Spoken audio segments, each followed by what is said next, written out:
In this video, I'm going to show you some ninja tricks on how to work out smarter. You'll never look at exercise the same way again. Because it's not always about working out super hard where you're always at a level 10. It's about working out smart, and there is a world of difference between the two. Today, you're going to learn the difference. These are the exact same tips that I give to all my students, and they've all gone to see some amazing results. So you know it works. Before we get started, don't forget to give this video a like, subscribe to my channel, and hit the bell to get notified every time I post a new video every week.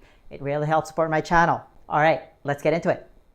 So I've been in the trenches coaching regular everyday people for almost a decade now, and there is a big advantage to that. I mean, I also have experience coaching high-level athletes from my competitive days, but 95% of people that I've worked with are just the everyday, regular people looking to improve their health, their fitness, and hopefully lose some weight in the process. I'm also extremely passionate about it because I know how life-changing it could be. Even though I'm purely online these days, I still coach one fitness class a week at my local gym to stay in touch with the community. And what I've learned through that process is the importance of giving people just the right amount of exercise. Because the truth is, people don't really want to work out every single day. Again, that's just the reality of it. I learned this from coaching thousands of people by proxy. You can expect the average person realistically to do about 2 to 3 days a week of exercise. Like if I'm talking about my aunt, my cousin, my high school teacher, your coworker, those people are only going to work out 2 to 3 days a week on average. So how do we increase their training frequency? Well, I'm a big proponent these days of never feeling sore from exercise. You should work out, but the next day, you should feel good so you can do it again.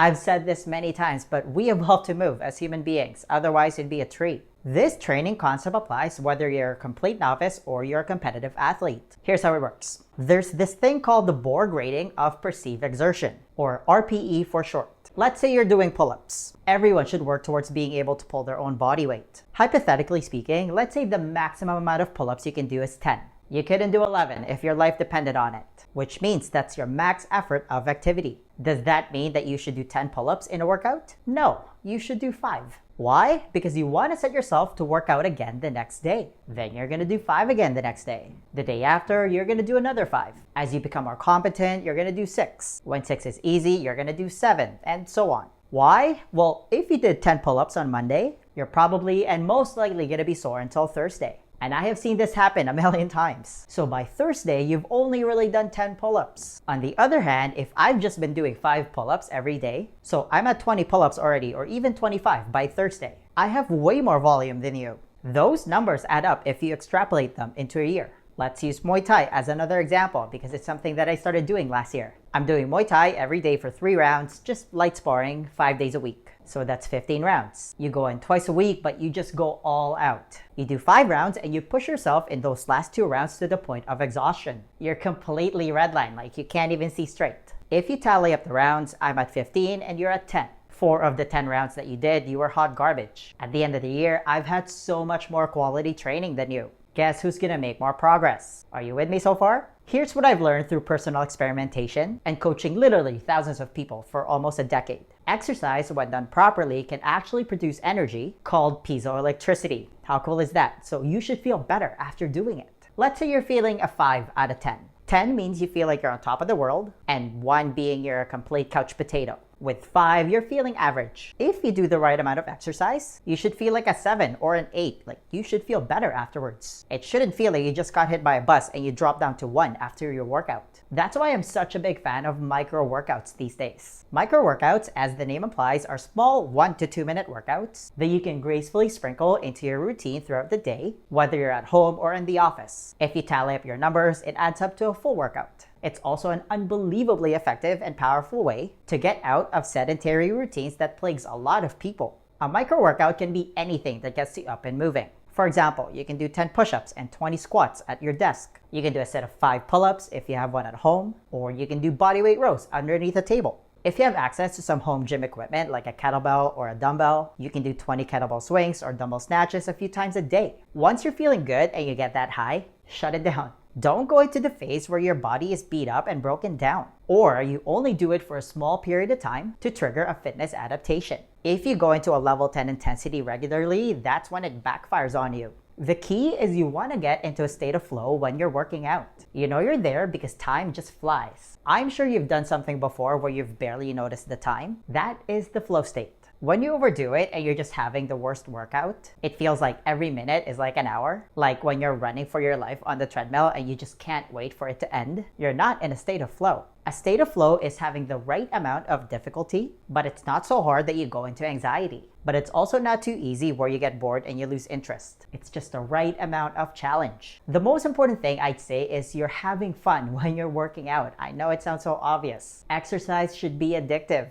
That almost guarantees to put you in a state of flow. Like imagine if working out was addictive, everyone would be fit. But people oftentimes go into anxiety when they do it because they're under the impression that the workout doesn't count unless you're sweating buckets. And it really comes down to this false paradigm of counting calories. That's why people are gravitated towards doing cardio. The problem is it doesn't even burn as many calories as you think. The fitness adaptation of doing too much cardio is also not ideal. An hour of hard cardio only burns around 500 calories. You do that twice a week and that's only 1,000 calories for the week. That's not a lot. For context, 2 blueberry muffins from McDonald's is also 1,000 calories. It's also now been scientifically proven that calories burned during exercise does not translate to fat burn in the body. It's a little bit more complex than that. But people always redline their bodies doing cardio, and then they have to convince themselves to do it again 2 or 3 days later. The mental energy and willpower that it's gonna take for you to get there is a lot. That's how people start missing workouts. No wonder people can only make it to the gym twice a week if they're lucky.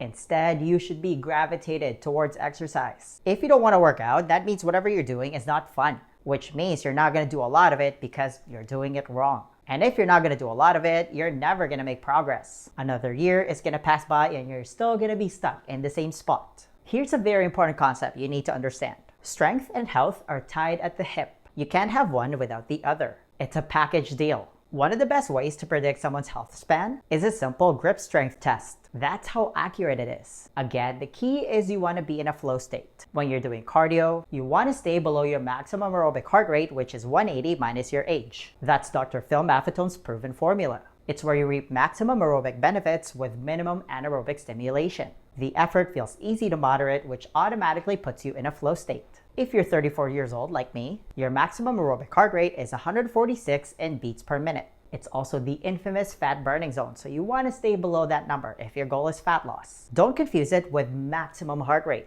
I'm also such a big believer these days of consistency over intensity. That's how people develop farmer strength, by the way. I saw this firsthand because I lived in a farm for a bit when I was a kid. My family didn't have a lot of money. But you'll notice, if you've ever been to a farm, that the farmers are not going to exhaustion. They're not throwing hay bales to failure. They're not yelling at each other. Come on, you can do 5 more. You can do it. No, like if they're too sore the next day and they don't get to work, they also don't get to eat. Again, intensity should be done every once in a while. You can't go to your max every day. That's kind of the problem with the big rah-rah guys in the industry like David Goggins, for example. Don't get me wrong, I'm not denying the fact that they have great results from just powering through every day. There's this crazy story of him having rhabdo from doing pull-ups, which is a serious health condition from doing excessive exercise. And it could even be life-threatening if you don't get medical attention right away, but he still powered through. It just seems unnecessary.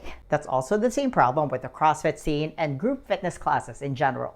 People are taught that they need to train to hurt. It's fatigue-seeking. If you go to a typical CrossFit or HIIT class, people are often competing against each other. So the intensity of the workout is always at a level 10.